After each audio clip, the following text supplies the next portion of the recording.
everybody, welcome to the site. It's Jennifer Roberts and I am the Podqueen.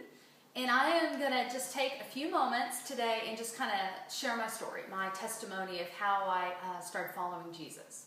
So I'll start way back when. I was born in California, just outside of San Francisco. My parents were hippies. They were doing the crazy Haight-Ashbury scene right in the middle of it all. In fact, my parents met when my mom had my 5 older brothers. She had been married before, so she's there in the hippie world as a single mom with 5 little boys, a year apart. Boom, boom, boom. Crazy. Meets my dad, and they get together, get married, and just after I was born, I'm 3 months old, my dad gets a telephone call from his parents, and they're saying, hey, you need to come and turn yourself in, otherwise we're going to lose our house. See, my dad was in San Francisco, kind of on the run from the law, and he had been busted with a 6-inch marijuana plant. And it actually wasn't even his. He kind of took the rap for his friends that were law students at the time.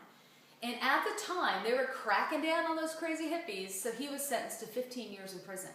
And so he fled to San Francisco, meets my mom, they get married, and then he gets a telephone call from his parents saying, please come turn yourself in.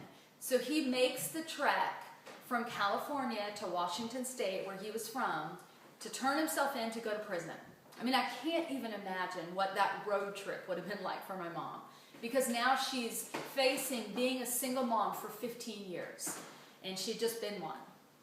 And so, fortunately, the law changed when my dad was in prison, and he got out after 15 months instead of 15 years. You know, my parents were involved in all kinds of crazy stuff. It was just part of the hippie days then.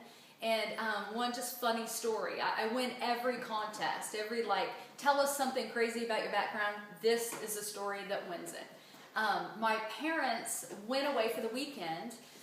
And I can't remember if I was already born or my mom was pregnant with me, but they decided to leave my 5 older brothers with their best friends at the time. And so their best friends had a friend living with them, and that friend was Charles Manson. So Charles Manson helped babysit my brothers for the weekend. So that's kind of like my claim to fame. So proud of it. So that's just a little picture of kind of the people my parents were running with, the kind of craziness they were exposed to.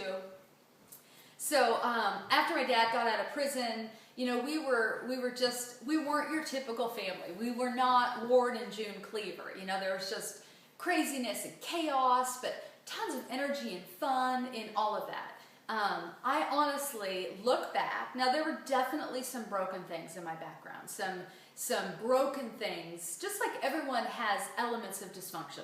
That it existed, you know, for sure. But I look back and realize even the hand of God in shaping my personality through the upbringing that I had. And I thank God for it. I thank Him for my free-spiritedness that, you know, I don't know how it would have come forth in another family, but God used it. He designed it, even in that family. And I think that's cool. And so, you know, it's kind of a funny background. So, totally unchurched growing up. My dad was raised Greek Orthodox. He was from Seattle, Washington. And so, I have some memories of going up to Seattle from my small town in Shelton, Washington. It's a logging town. And we would, you know, go to that church. It's real formal and stiff, but, you know, so I didn't think much about God. And my parents, you know, weren't overly religious at all, you know, totally unchurched. But somehow, so fast forward, way forward, my parents get radically saved just before I turned 16. And it's a shocker. You know, I'm like, what? How did this happen? They go to church one night, they come back, praise the Lord, we're following Jesus now. I'm like, what? How did this happen?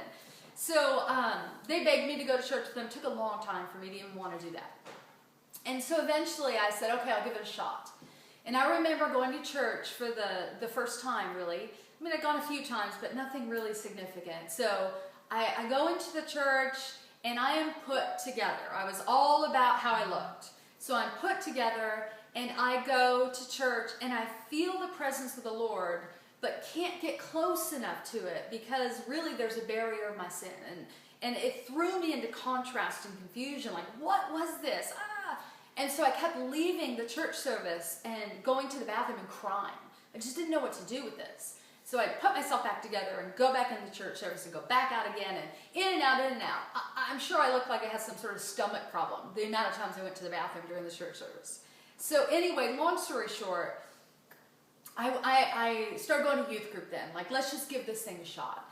And my youth group leaders, they kept telling me, you just need to love Jesus. I don't even know what they're talking about. Like, just love Jesus. I don't even know him.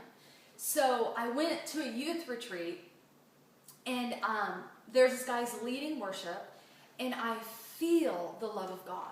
I feel the presence of Jesus. And I couldn't help but respond. Before I know it, I'm confessing my sin out loud. I'm repenting. Long story short, I get saved, radically saved. I give my heart to the Lord. It is no turning back for me. That's it. I made the break. I go to school. I tell my friends, hey, this is the new me. I'm following Jesus with all my heart. Who wants to be my friend anymore?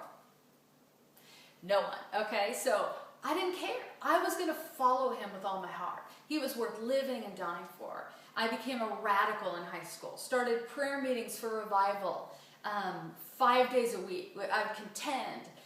Through that, I wanted, what was the most intense thing I could do? I would say, that's it. I'm going to be a missionary. So ended up going to the mission field. Ended up, Dwayne and I, connecting, while we were in missions, getting married, going back to the mission field, working with Youth of the Mission for close to 10 years. I was so grateful for how the Lord had saved me. I wanted to pour myself out. I wanted to give all that I could to him. And we ended up then in Kansas City. We've been here about 12 years, working with the International House of Prayer, and it's been awesome. And I'm 42. I've been following Jesus since just before I was 16. And I want to still be radical. I still want to be on the edge. Now, my life looks different now than it did when I was 16. I'm married now. I have 3 children. Our oldest daughter was born in Budapest, Hungary while we were on the mission field. Our other 2 have been born here in Kansas City. And I've had a journey. I've had an identity crisis, if you will, as how do I live wholehearted when I'm married? How do I live wholehearted now that I'm married with children? And I've wrestled through some of the issues of saying, okay, wait a second. Well, how does my life end? My life ends in the fact that I stand alone before Jesus. And I'm going to be held accountable for how I maneuvered my heart on this journey called life. And I want to be one that has been found faithful. I want to be one who said yes at every season of my life. That I kept going hard when I was a teenager, when I was mocked in high school. That I kept going hard when Dwayne and I were newly married, when I didn't give up, when I got children, and I was in a state of, oh my gosh, how do I do this now? I'm not going to quit. I'm not giving up. I'm still contending. I'm at 42 saying, I have some outstanding prophetic promises that still haven't come to pass, but I'm still contending. I'm still pressing.